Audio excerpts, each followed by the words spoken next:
Handy gamers, मैं हूं IG. आप देख रहे हैं हैंडी गेमर्स चैनल, जहां बात करते हैं गेम्स और गेमिंग पीसीज की हर 3 महीने बाद। तो अगर आपका इंटरेस्ट हो गेम्स और गेमिंग पीसीज में हर 3 महीने बाद, तो आप चैनल को सब्सक्राइब करें। और आज हम बात कर रहे हैं एमएसआई की तरफ से आने वाले उनके बी सीरीज के 550 टोमाहोक मदरबोर्ड के बारे में।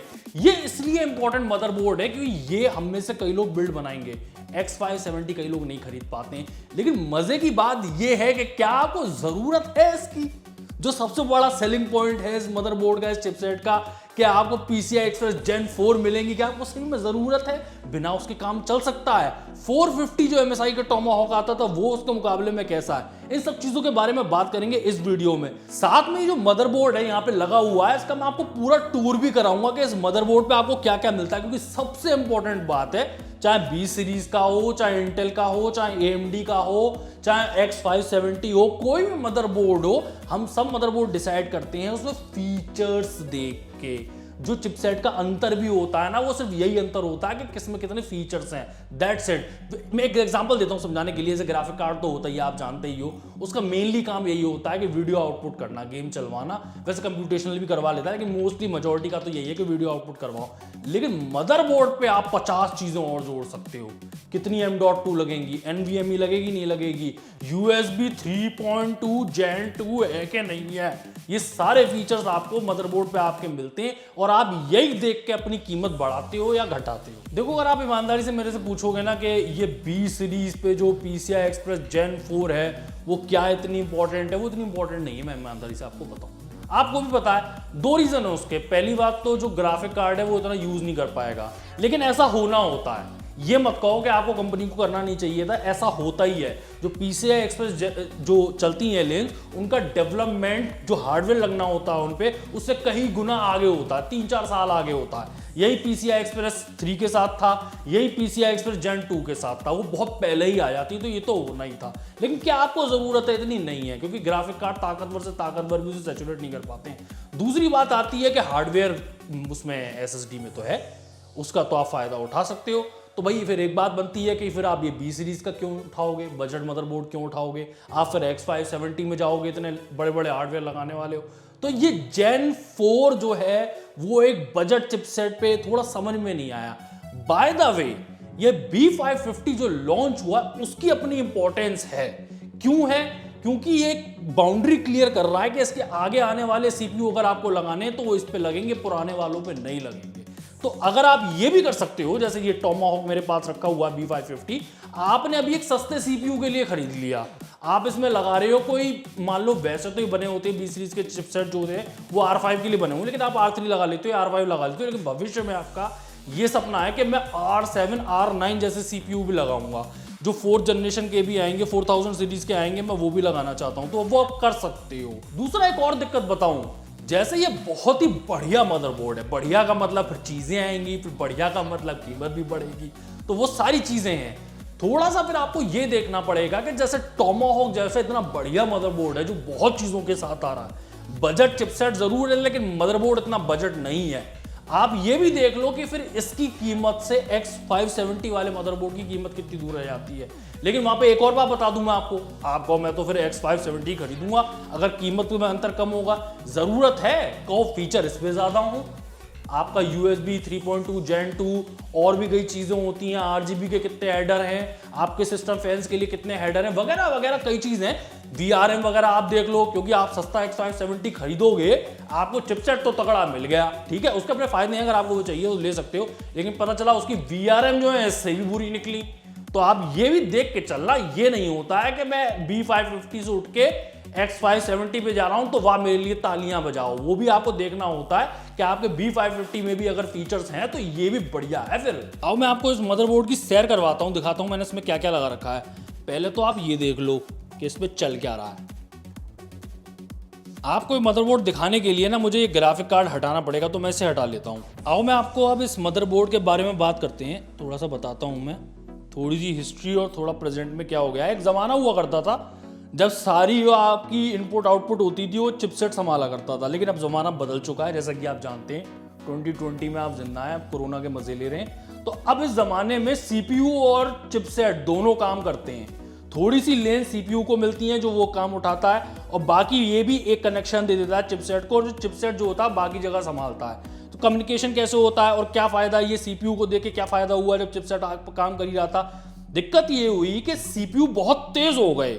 अब इसका फायदा भी तो उठाना है। अब आपकी रैम डायरेक्ट सीपीयू से कनेक्ट होती है, आपका ग्राफिक कार्ड जैसे कि बहुत ही तेजी के साथ डाटा चाहिए होता है और बहुत सारा डाटा चाहिए होता है, वो डायरेक्ट आपका PCI Express Gen 3 या 4 X16 स्लॉट डायरेक्ट कनेक्ट होता सीपीयू के साथ। वैसे होता तो ये भी है कि जैसे कि आप देख रहे हो B550 वाला चिपसेट वाला मदरबोर्ड है, तो इसमें एक लेन आपको यहाँ पे भी चली जाती है, पर ये जो है दूसरे PCI Express स्लॉट में भेज देता है। लेकिन इसमें 2 AMD के ही लग सकते हैं क्योंकि ये X4 स्लॉट है, और एनवीडिया का अगर आपको चलाना है तो X8 मिनिमम होना चाहिए। तो इस चिपसेट वाले मदरबोर्ड पे आप 2 एनवीडिया AMD के तो चला सकते हो ग्राफिक कार्ड, एनवीडिया के नहीं चला सकते। उसके लिए आपको X570 पे जाना पड़ेगा। दूसरा क्या होता है कि ये बहुत ही तेज NVMe ड्राइव SSDs वो डायरेक्ट जो आपके सीपीयू के साथ कनेक्ट होने लगी, वरना देर होती। अब यही जो मैं बात कर रहा हूं ना SSD की, ये तो बहुत तेज है। ये रहा आपका SATA, आपकी हार्ड डिस्क इतनी तेज नहीं होती, इसलिए ये डायरेक्ट चिपसेट के साथ ही कनेक्ट होती हैं। क्योंकि अगर आप सीपीयू के साथ कनेक्ट भी कर दोगे तो उन्होंने कुछ खास नहीं उखाड़ा, इसलिए सीपीयू को थोड़ी चीजें मिल जाती हैं, थोड़ी चिपसेट को मिल जाती हैं। साथ में सीपीयू को आपको ऑडियो भी दे दिया है, ऑडियो की भी जिम्मेदारी जो है वो सीपीयू संभालता है। बाकी लैन की जिम्मेदारी जो होती है, लैन यहाँ पर जो आपको मिलेगा वो चिपसेट संभाल लेगा। चलो आपको मैं इस पूरे मदरबोर्ड की सैर कराता हूँ। सबसे पहले जो इंपॉर्टेंट चीज़ें वो दिखा दूँ। पहले हीट सिंक देख रहे हो आप, इसकी कितनी सॉलिड है और इसकी थोड़ा सा छुप रहा है पाइपों के पीछे। पावर डिलीवरी भी जो है बहुत तगड़ी है, बहुत तगड़ी है। ये 3900X जैसे सीपीयू को आराम से संभाल लिया, ऐसे कोई दिक्कत नहीं हुई। बाय द वे आप ये तो देख ही सकते हो ये हीट सिंक कितनी बड़ी है, ये देखो आप कितनी चौड़ी है। अब मैं शुरू करता हूँ कि इस पर आपको दे क्या क्या रखा है। ये तो आपके सीपीयू का कनेक्टर दे रखा है, ठीक है, वो पावर देने के लिए होता है EPS।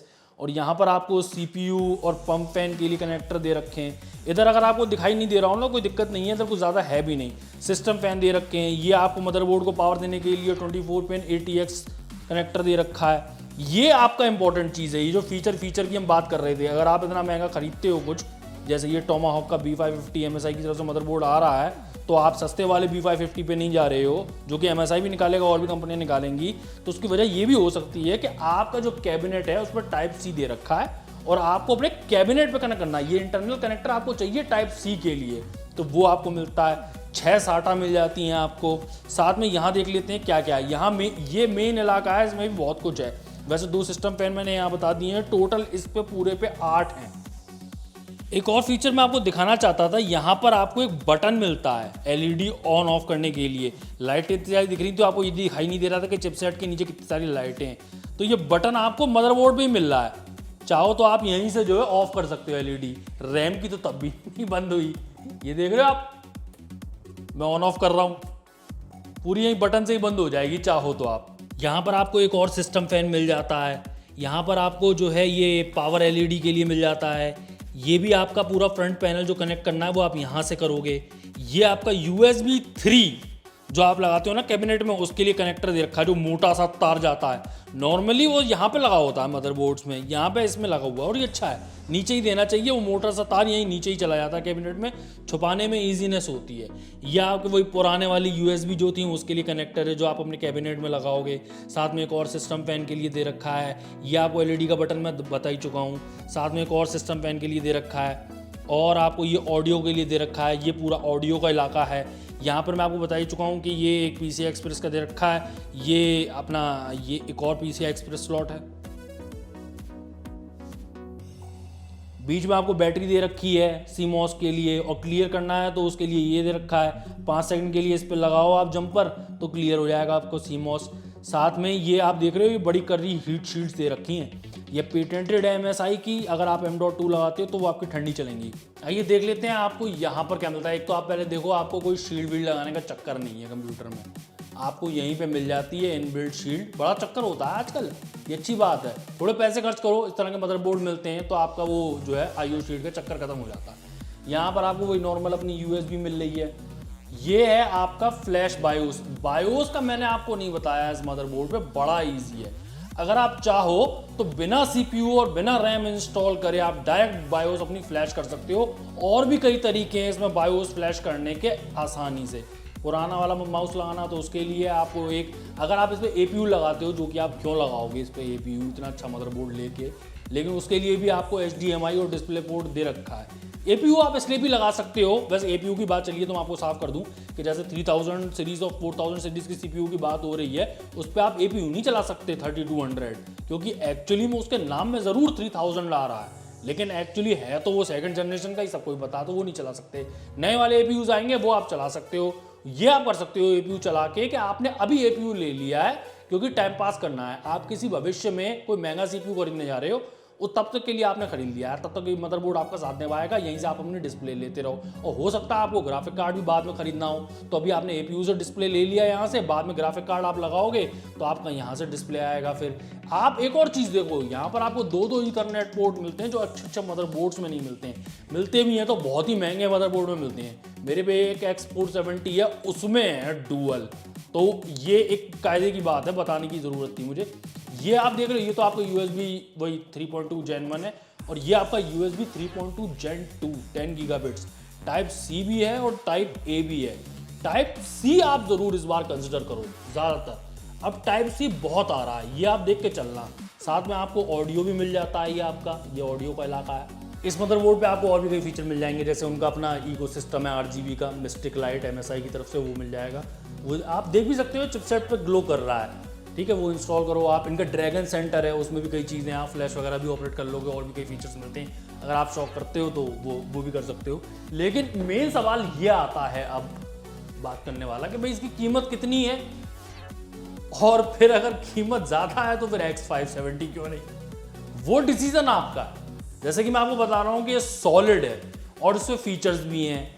अगर आपका X570 कुछ रुपए और एक्स्ट्रा देके आता है लेकिन उसमें फीचर्स नहीं है तो उसका कोई फायदा नहीं हुआ, क्योंकि X570 के आपको फायदे भी तो मिलने चाहिए। जैसे उस पे जो है 2 ग्राफिक कार्ड आपको एनवीडिया के लगाने, जो कि कोई नहीं लगाता ना, मैं रिकमेंड करता हूँ, लगाने हैं तो उसका कुछ फायदा आ रहा है और चीज़ों में फायदा आ रहा है, और उसमें भी आपको अगर Gen 4 मिल रही है चिपसेट के थ्रू भी तो वो आपको फायदा मिल जाता है। यहाँ चिपसेट के थ्रू आपको Gen 4 नहीं मिलती है, चिपसेट के थ्रू आपको Gen 3 मिलती है। ये अगर चीज़ें हैं आपके लिए तो आप ले सकते हो, लेकिन यही बजट सीरीज का चिपसेट है, मदरबोर्ड बजट नहीं है, बार बार कह रहा हूँ, उस पर सॉलिड पावर डिलीवरी है, तो आप बड़ा CPU भी इंस्टॉल कर सकते हो, तो आपकी वो भी कमी नहीं रह गई। मैं आपको बताऊं, मेरा फेवरेट 2 ही मदरबोर्ड होते थे जब इंटेल का राज चला करता था।